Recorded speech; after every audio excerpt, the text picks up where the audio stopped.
Oceanic whitetip. If you're stranded in the open ocean, this is the one you don't want to see. It doesn't hunt near the shore. It lives out there in the middle of nowhere, where there's nothing around you and nowhere to go. In 1945, the USS Indianapolis sank in the Pacific. Hundreds of sailors were left floating in the water. No land, no rescue, just open ocean. And then the sharks started showing up. Oceanic whitetips. Dozens of them. Just circling, slowly, for days. Survivors said it never really stopped. You'd see one disappear, and then someone else would be gone, then another, then another. It's considered the largest shark attack event in history.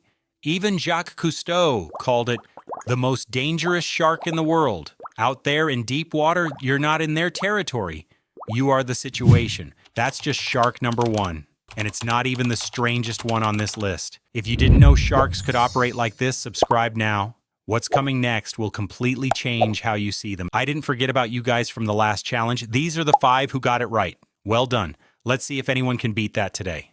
At the end of this video, I'll launch a new challenge. All right, let's move on. Thresher shark. And the first time you see how it hunts, you'll think someone made it up. Half of its entire body is tail. Not exaggerating.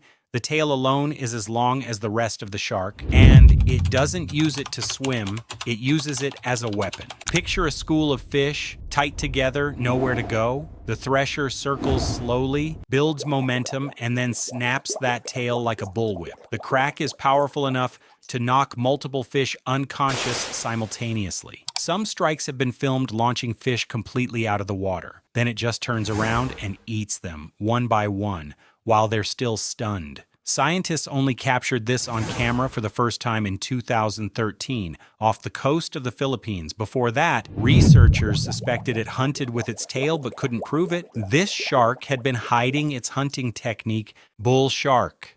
And before you picture it in the ocean, picture it in a river. This is the only shark on the planet that can survive in both salt and fresh water. It's been found 1,100 miles up the Mississippi River in Illinois. It swam through flooded streets in Brisbane, Australia during the 2010 floods. People were watching from their porches as a bull shark cruised past their front yards. Most shark experts consider it the most dangerous shark alive, not the great white. The great white stays offshore. The bull shark goes where people actually are. Shallow bays, river mouths, flooded streets, beach breaks. It doesn't wait for you to come to the ocean. It follows the water to you. It also has the highest recorded bite force of any shark its size, and it headbutts its prey before attacking. That's literally how it got the name. Not the most famous shark, just the most dangerous one. Mako shark. Fastest shark in the ocean, and it has jumped into boats. It reaches speeds of 74 kilometers per hour,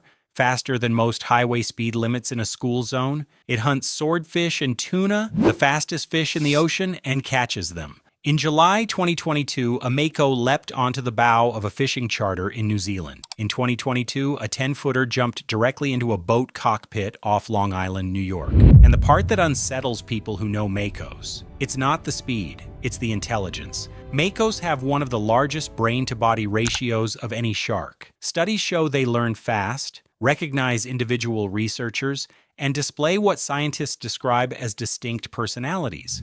One tagged Mako, after being released, turned around and attacked the research boat repeatedly, not out of confusion, out of what looked a lot like intention. The shark on the original Jaws poster is a Mako, not a great white. They used the Mako because it looked more terrifying. Megamouth shark. It's 5 meters long, and we didn't know it existed until 1976.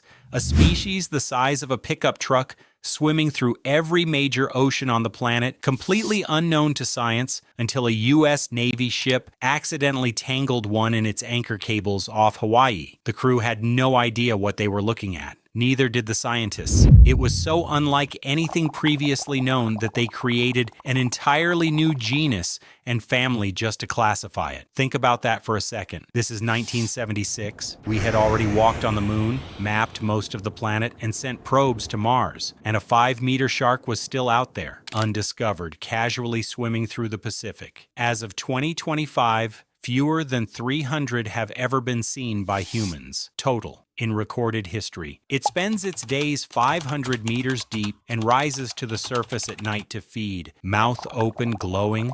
filtering plankton in the dark. Most people will never see one. Wobbegong, it looks exactly like a piece of coral reef. Flat body, intricate patterns, and a fringe of flesh around its face that looks like seaweed hanging off a rock. Divers have knelt directly on top of wobbegongs without realizing what they were kneeling on. That's when things go wrong. It's an ambush predator that doesn't chase anything. It waits, sometimes for hours. When something swims close enough, it launches a strike so fast that prey is already inside its jaws before the brain registers what happened. It can dislocate its jaw to swallow prey up to 80% of its own body size. And there's documented footage of a wobbegong spending 30 minutes trying to swallow a shark nearly as big as itself. It also uses its tail as a fishing lure, waving it slowly to mimic a small fish, drawing in larger prey directly toward its mouth. A shark that looks like the floor. And now the challenge I promised. Only those who paid close attention will get this right. First 5 correct answers in the comments get featured in our next video. Which shark on this list was responsible for the largest mass shark attack in history, following the sinking of a ship in 1945?